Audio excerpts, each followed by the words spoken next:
It started in June of 2002 when my girlfriend and I were using moderate amounts of cocaine, and one day my dealer was out of dope. I ran into an old buddy who said he could get some heroin, so I agreed. I went home and chopped up 2 small lines of white powder for both me and my girlfriend. The buzz was great, even though it made us puke our guts out. As a couple of weeks go by of snorting dope every day, it was getting expensive because every time my girlfriend would snort a line and then she would puke it up and lose her buzz, and of course, she would want another one. That's when that same old buddy told me that by using a needle, you get a way better high and you don't waste any. I tried it once and I was hooked. My girlfriend refused to inject any dope, so I told her that I wouldn't give her any more because she was wasting it by throwing it up every time. So she finally agreed, but I had to shoot it in her arm for her because she was too scared to do it herself. After a couple months of shooting heroin, I realized that I couldn't stop without getting deathly sick. I finally lost my job, and she wasn't working either, so that meant that no money was coming in with a very expensive habit to support. I pawned everything I owned. Then I started pawning my mom's belongings, my girlfriend's parents' belongings, stealing checks from my grandmother, stole money from my girlfriend's parents' cash card, and resources for money were running out. I didn't know what I was going to do if I didn't get some money for the next day. So on New Year's Eve of 2002, I was desperate because I knew that I had no way of getting any money the next day, and I would be sick as hell. My girlfriend's family was gone for the night, so I went into their house and took her dad's .22 caliber pistol that he had hidden in their basement. So with the pistol in my jacket pocket, I drove up to the local gas station and robbed the place at gunpoint. I came home with almost $400, so I was relieved knowing that I had some cash to buy some heroin the next day. My girlfriend was flipping out, but we were good and high for 2 days until we ran out of money and dope again. So, thinking of how easy that was, I went and robbed that same store 2 nights later. This time though, I only came out with less than $100, enough to last only through the night and into the morning. So the next afternoon, I went and robbed a different gas station, coming out with over $600. I went straight to my dealer and bought $500 worth of dope, 13 or 14 bags. That night, I saw myself on the news for these robberies. I was flipping out. I didn't know what to do. 4 o'clock in the morning, the police raided my girlfriend's parents' house where I was staying and took me into custody. I knew I was going to be sick as hell in jail. There was nothing I could do but sit and be sick. My bail was $100,000, and I had no way to come up with that kind of money. In May of 2003, I was sentenced to 48 months in prison. With behaving properly, I only had to do 32 months. I was finally released in September of 2005. My girlfriend hooked up with someone else and had a kid, so I went back to my family who had forgave me for everything I did in the past. About a month after I was out, I tried heroin again. I was hooked again instantly. A few months into that, I tried kicking by myself and I couldn't do it, so I went and got onto the methadone program. Now to this day, I drink my 110 milligrams every day to stay well. I tried using again, but it doesn't do anything but buzz me for about 2 minutes and then it's gone, so I figured that it isn't even worth it. So now I'm working again full time and trying to get my shit straight again. I was turned onto a crack habit by that same old buddy, so now I'm trying to control that. I ask myself, why didn't I learn my lesson? Wasn't prison enough?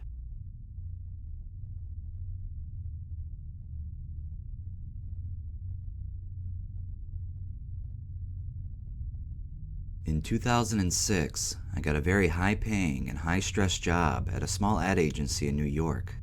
I was so excited. More money. I was a producer in New York. I was the boss. Well, it wasn't long until the actual stress of the job set in. I would have to deal with multiple clients a day, all wanting something more ridiculous than the next. a lazy editorial staff, and a boss that smoked weed secretly in his office. After about 2 months, I started to lose sleep. I was slowly losing my mind. I needed something to put me to sleep. I would ask friends for a Xanax here and there, which helped tremendously, but I always felt like shit the next day. I went to the doctor and got a prescription for Ambien extended release. It was fantastic. The first layer would dissolve in my stomach, instantly knocking me out, while the second layer would dissolve throughout the night, keeping me asleep.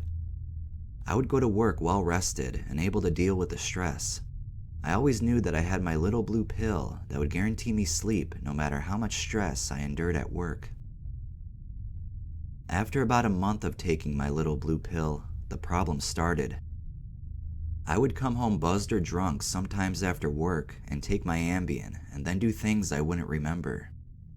I woke up one morning and all of the artwork in my apartment was moved to one wall. One time I woke up on the floor of my living room. My boyfriend had locked me out of the bedroom and had taken all the knives in with him. Evidently, I was acting so insane and hallucinating that he thought I was going to kill him. One time, I showed up at the local bar at like 1 in the morning. I literally sleptwalked into the bar and ordered a drink and had full-on conversations with people. None of this I remember. This didn't happen like 1 or 2 times, but more like 20. A couple of times I remember waking up and talking to people that weren't there. If I didn't get to bed within 20 to 30 minutes after taking the drug, I would hallucinate. I would think friends were there with me in the apartment. Then after a couple of months, those friends became objects I would see out of the corner of my eye. I was losing my mind to zolpidem. I became increasingly more and more paranoid in my conscious life. I was convinced I had AIDS. I started seeing symptoms that weren't there. I would walk around like a ball of anxiety all day long. All I could think about was that when I got home, I would take my Ambien with a beer and everything would be fine.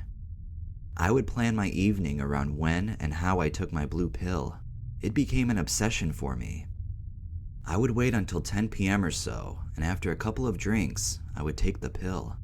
Then, I would eat dinner. I was so scared it wouldn't work on a full stomach. One day, I really just flipped out at work. My heart was racing and I almost fainted. I went to the doctor and told them what was going on. They cut off the Ambien and gave me lorazepam and a couple of other antidepressants for anxiety. It worked. The first night I took my lorazepam, that anxiety and obsession I had about my blue pill was gone.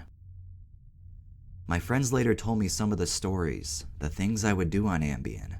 I would call them up and ask them to meet me for a drink. I would sit in the bar, 1 minute, seemingly lucid and interacting, then the next, zoned out in another world. One night, I thought I was a bull and I started to ram my head against my friend's arm. Then the next second, I was normal.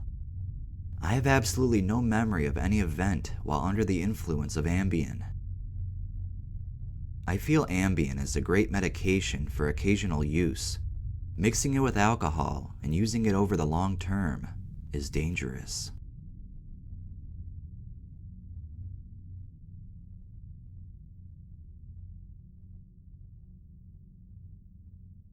I am submitting the following report to describe my complex story of addiction and eventual illness due to nitrous oxide abuse.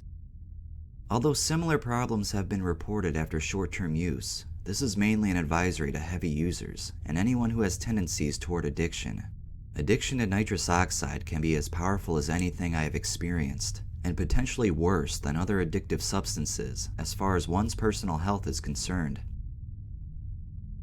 I first experimented with nitrous in my 20s, buying the occasional pack of 24 whippets or so, sometimes sharing it with others. Later on in life, I moved out of my hometown and I was at a loss for any source of mind-altering drugs, so I turned to whippets as a source of fun. During a period of about 2 years, I went from casual to heavy to uncontrollable daily usage, up to 5 to 10 packs of 24 per day. They knew me at all of the shops, and I was even banned from coming more than once a day to one in particular. I was their best customer. I used them before work, during work, and after work. When I could not get them, I would lay in bed until more money came in. Eventually, I lost my job, unable to focus on my work. That's when it went from bad to extremely bad. I borrowed money and spent it all on nitrous and takeout food. I would overdraw my bank account up to the limit of $1,000 and then borrow money from family, blaming the loss on bills. I would lie and cheat my way to get more money for my chargers. I estimated that the total cost was in the range of $20,000. I never robbed anyone directly to get money, but the manipulation was perhaps worse karma than robbing a bank. I tried to look for a new job, but all the while coming into interviews with a fogged up brain and poor attitude. I accomplished nothing during this period. The health problem started as a numbness and tingling in the feet. This was while I was still employed. I blamed it on the cold AC. Once jobless, this tingling slowly ascended to my upper legs. I found myself using the wall to stay balanced. My leg muscles slowly became more numb, weak, and stiff. One day, I was on my way to get either groceries or more whippets, and I stepped out of my house and took a step down the curb and fell down. One of the neighbors noticed and said I should see a chiropractor. I really didn't know what was happening to me. After a week or so of stumbling around my apartment, I realized that I couldn't drive and decided to call 911 for an ambulance. I was taken to the nearest hospital, where I was treated very harshly. They asked me about drug use. I told them about the nitrous, and the doctor took up a rude attitude. The nurse asked me why I didn't just drink and smoke pot like everyone else. I checked out of the hospital after the head nurse said I wouldn't be given any of my psych meds if I was admitted. I was dependent on meds for depression and anxiety, but this is not related to my addiction or the health problems, so I won't get into that other than stating that the doctor was too stupid to realize that was not the problem. So I stumbled out of the hospital and figured I could just walk home. It was just a couple blocks. Dumbest idea ever. I fell hard on concrete about 3 times. Eventually I reached a small grassy dip that I needed to walk past. I fell down again. This time, I could not stand up at all. I phoned my only friend in town. Luckily, he was nearby. He helped me stand up and took me home. I decided to take a big risk and drive all the way back to my hometown to get help from my family. My normally uncompassionate father realized the gravity of the situation and took me to the local hospital. There, I was treated with care, given my meds, and after the blood testing, it was revealed that I had a B12 deficiency. The doctors explained that this was clearly caused by the nitrous habit. I was given a spinal tap which revealed no abnormalities and treated with infusions of B12. I left the hospital in a walker. I soon moved to using a cane, but I was still quite unstable on my feet. I then moved in with my parents. My main activity became outpatient drug rehab. I gained my ability to walk normally in about 8 months. I had become an alcoholic while living with my parents and became an active AA member. I never thought of nitrous and thought I had moved past it. Then, I moved out of the house and eventually got a car to attend AA meetings. One day, I figured it wouldn't hurt to buy a pack of chargers since I was so sober. Well, that was the beginning of the second cycle. During the course of 2 years, I moved back to using as much nitrous as I could afford. My family was onto my habit, so I couldn't borrow money from them. I sold everything I had of any value, thousands of dollars of fine art prints, music gear, and various other valuables, all just for nitrous. I estimate the cost was about $10,000 this time. My feet began to feel numb again. I knew what was happening, but continued my nitrous abuse regardless. I never ended up in the hospital, but I saw the same neurologist that saw me the first time. The final word was, "Stop using the nitrous and come back in 3 months. You should be better by then." I got a set of carbon fiber braces that helped me walk without the dreaded slap foot. I spent a short time in physical rehabilitation, but they discharged me without me being able to walk in a straight line. I am 6 months nitrous free, thanks to a very compassionate psychologist who really drove home the point that I was damaging my body and brain and not allowing my potential to manifest because of this habit.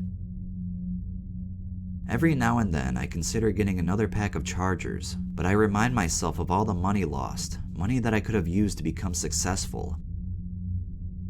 I'm still not recovered and planning to make an appointment with a top neurologist in town to determine if I have permanent damage. I so want to stop being a patient, go out and do yoga, and dance again, but I can't, and this can clearly be traced to my habitual use of nitrous.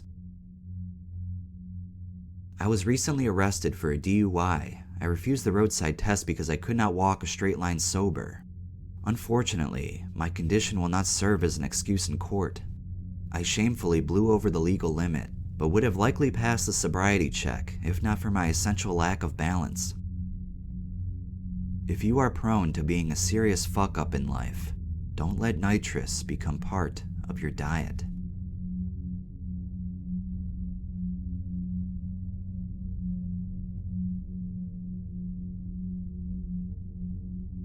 It is hard to even look back at the life I once led. I have tried cocaine at a number of times. In August, it became a daily thing to snort off and on. My boyfriend mentioned shooting it. I've done it once in the past and was open to the newness. The first couple of times it was nice, but nothing special. I remember the first time we really did enough to get the wah-wahs, the taste of numbness in the back of my throat, the sound of staticky metallic all around me. It's a feeling I can't describe. My boyfriend and I swore it would be a once-in-a-while thing. Boy, were we wrong. At some point, I wasn't attending school anymore. College lost my interest. I lost my job and we had no money, but we still managed to find just enough money to get fucked up. I would wake up at 6 p.m. and my boyfriend would be nowhere to be found. He would arrive home shortly and I would start to yell at him. He would pull out a gram or two of coke and shoot me up. Everything was okay then. We were happy. After 2-day binges of no sleep, I would catch myself taking a hot shower, hoping for sleep later. I remember looking at my arms. They were bruised and hurting. I had track marks all up and down my veins. I only weigh about 105 pounds as it was. Now I look like a skeleton. I remember the one time my boyfriend gave me just a little too much. As soon as it hit me, I hit the floor. That metallic sound was so loud, and my eyes started to shake back and forth in my head. My boyfriend started to wig out and was asking if I was okay. I just laughed, and about 10 minutes later, I begged him to do it like that again. We never left the house, unless to score more drugs, and I told my friends to leave me alone. I was fine. They knew we were using a lot of cocaine, but even to this day, didn't really know we were shooting it. I couldn't wear short sleeves anywhere I went. It got to the point that I would be coming down and start crying, telling my boyfriend that this had to end, or I had to die. He would yell at me to shut up and go to sleep on the couch. Soon, it would end one day when I answered the door and there were cops there with a warrant for his arrest. I just woke up, it's 4 p.m., and said he wasn't there. I go to get my cigs as they search the house. They found him hiding behind the couch. Next thing I know, we are both in handcuffs, sitting in the back of a cop car. I had to call my dad from jail that night. It was my nephew's 3rd birthday, and I was supposed to be at my parents' house celebrating. Instead, I'm in jail. I live 2 hours from home. My dad came and bailed me out of jail the next morning. I found out that my boyfriend started suffering from withdrawals that night in jail, but I was confused because I wasn't going through withdrawal. That's when I found out he was using heroin behind my back. I never tried it, never wanted to. He was shipped off to rehab. My parents never found out about my drug use, but I know they knew something was up. I had to drop out of school that semester and move back home. I haven't shot it since then. Once in a while, I'll get some and snort it, but it doesn't even faze me anymore. I still have the desire to shoot it one more time. When I think about it, I can taste the numbness in the back of my throat. I crave that feeling, the sound, but I just can't allow myself to do it. I know if I even did it one more time, that I just won't have the willpower to say no after that. Very few know how bad it got, and I never saw it coming. I grew up in a very loving, white, middle-class home. This was not me. I couldn't believe I turned into a junkie. I will always have a weakness with cocaine. If it wasn't for us getting arrested, I believe I probably wouldn't be here today to tell my story.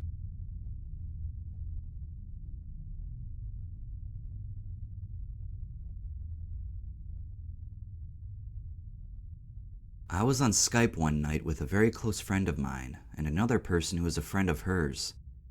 For this report, I'll just call my close friend Jay, the other girl we'll call C. So me and Jay got into a terrible argument. I won't go into details. I got extremely upset and we all ended the call, so I thought, fuck it, I don't care, I'm done. I went into the bathroom and grabbed my pocket knife and made several deep cuts into my leg, repeatedly.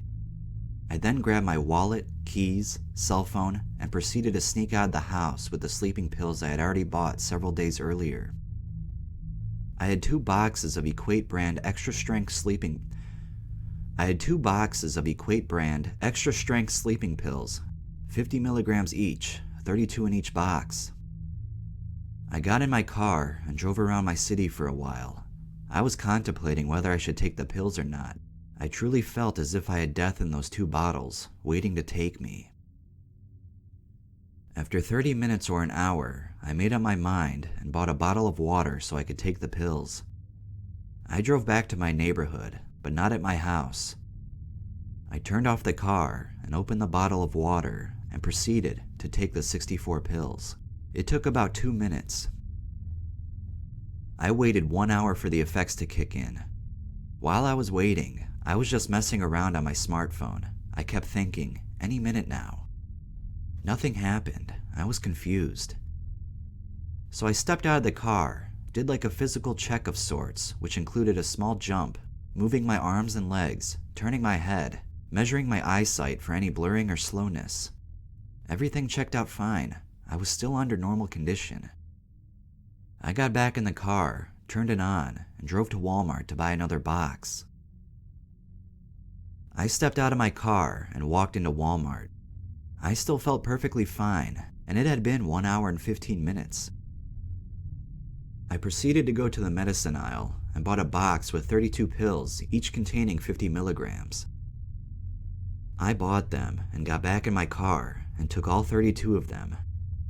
So far, it had been roughly 1 hour and 25 minutes, so my total was 96 pills, roughly 4,800 milligrams so far.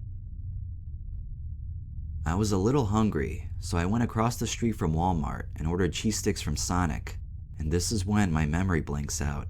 I remember absolutely nothing from this point on. I assume I blacked out or something. During this whole blackout period, it felt as if I were dreaming. I remember my hands being strapped down. I was weak. My hands were insanely shaky. I was in a bed of sorts. I saw a priest who touched my head. He looked familiar. I remember telling the nurse I had to go to the bathroom, and she told me you can't, you might fall. And I promised her I wouldn't fall, and I begged her to let me go, but she wouldn't. I remember looking to the left, only to jump and freak out when I noticed my mom to the right of me. I did that like 8 times. It freaked me out really badly for some reason. I then remember lying down, almost completely flat on the bed, and no matter how hard I tried, I couldn't lift myself up more than an inch or so before giving up. All of this felt like a dream. It would feel identical to dreaming any other night. The only difference would be a slightly more vivid dreaming experience than normal. I was awake during most, if not all of this time, but I did not gain coherent consciousness until about Monday or Tuesday, and I took the pills Friday night. I was in the hospital, but the whole time I thought I was dreaming. I was told that my heart was racing, my blood pressure was incredibly high, and my pupils were massive. I was told by the doctors that had they not found me, I would have died. I was then isolated in a wing of the hospital with other people that had attempted suicide, that were schizophrenic, or had other severe mental issues. It wasn't a nice place.